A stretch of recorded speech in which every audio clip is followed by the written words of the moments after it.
When I started out on all this, you might recall it was quite clearly a channel about horror and fantasy stories set during World War II.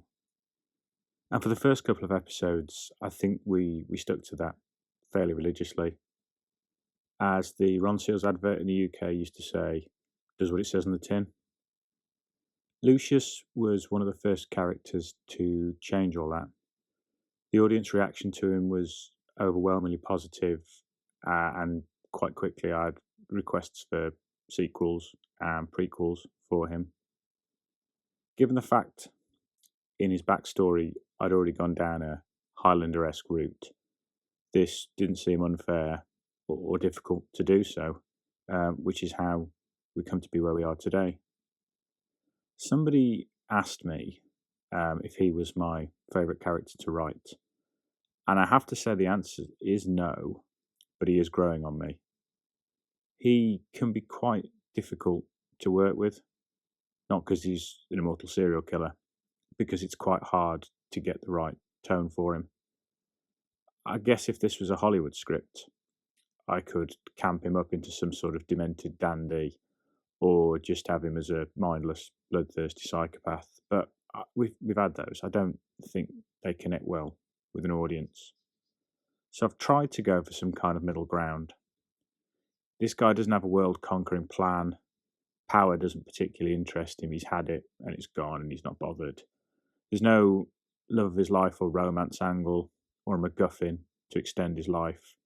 He just lives forever, does what he pleases, has to eat people to stay alive, and gets really, really bored. I think the key to getting him right is to get the level of shock right. This fella can have an intelligent conversation with you. He is sentimental about history and the past, but he'll eat your liver. A little bit like a Roman Hannibal Lecter, if I'm going to draw a comparison. Anyway, there are at least two more stories prepped for him. One's another backstory, the other's a front story.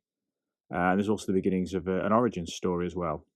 I just need to manage to get that convincing to fit in with the rest of the universe, because it's a bit out there at the moment. Roman military tattoos remain something of an area of hot debate.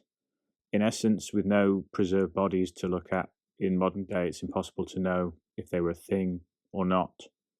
Some historians believe that once a soldier completed their basic training, there was some form of qualification tattoo or a unit tattoo they could be issued with.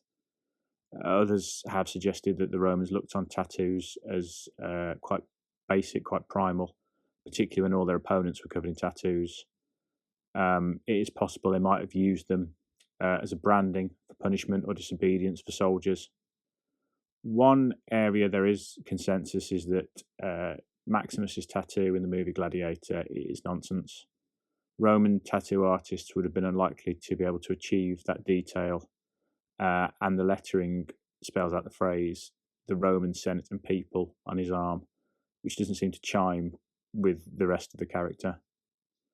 For Lucius's tattoo, I pitched an idea to Mikey, who ran with it, and that was just that it was a simple eagle with the number 19. The reason for that number is that the 19th Legion was one of the ones destroyed at the Battle of the Teutoburg Forest, which is where I teased Lucius as having originated. As I've touched on before, I don't want him to be a two-dimensional character. Rome might be gone, but it's what formed his core beliefs. He's had the tattoo done, he still carries his old sword, for sentimental reasons, if nothing else. For me, CAEDES also acts as something of a closure for a trilogy of interwar stories, where you have the spectre of the Great War still hanging over the globe. I like the idea that at the same time as you have Amos Armitage investigating the murder of a succubus in Dudley, you've got Henry Swiftwater fighting a Bok in Washington State, and Lucius carving up cops in Bavaria. All three of those stories play heavily on the fact that society at that time is filled with veterans, and they're all carrying their own physical and psychological baggage back from the battlefield with them. In terms of hint to Kaifek, the reason I teased it as part of the Lucius story in chapter 5. And the reason I wanted to use it in a story is because it's one of the few mysteries in life that remains unsolved and probably never will be solved.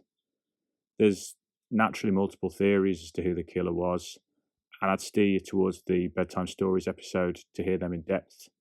For transparency, I didn't write that one. I've got no skin in that game. Some people believe it was a psychotic drifter, or perhaps a recently released POW, a non-paranormal one. Others think it may have been a spurned lover, part of a love triangle in the family, or potentially the Nazis on their way up to power. I did play quite fast and loose with the facts. In reality, the murder weapon used in the family was a mattock, a small axe they used for cutting wood. Certainly wasn't a Roman sword. There isn't a great deal of detail about the subsequent police investigation, other than it was headed up by an inspector named Jörg Reigengruber from the Munich police. He, bless him, never really stood a prayer. The crime scene had been wandered all over with things removed by the locals prior to him arriving.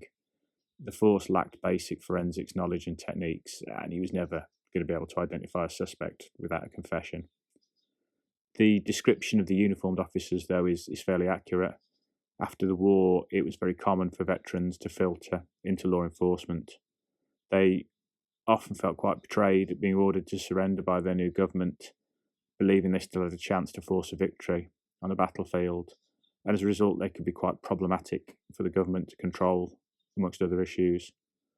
And when Hitler began to rise to power in the 20s and 30s, it was exactly this demographic he appealed to form the backbone of his political party, which paved the way for Nazi rule.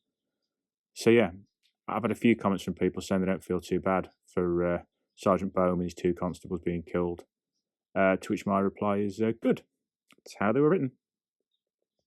Finally, I hope the testimonial format, which has been leading up to Hengist, has been enjoyable.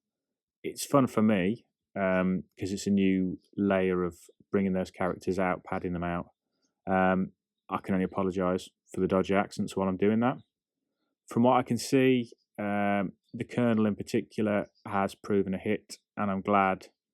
Again, a bit like Lucius, I didn't want him to be two-dimensional and just a geezer who wants to get a UFO working.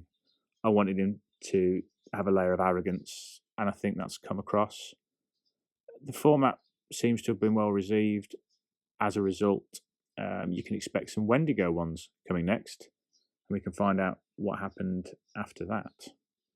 Anyway, it's that time again where Simon starts to ramble at the end of the video.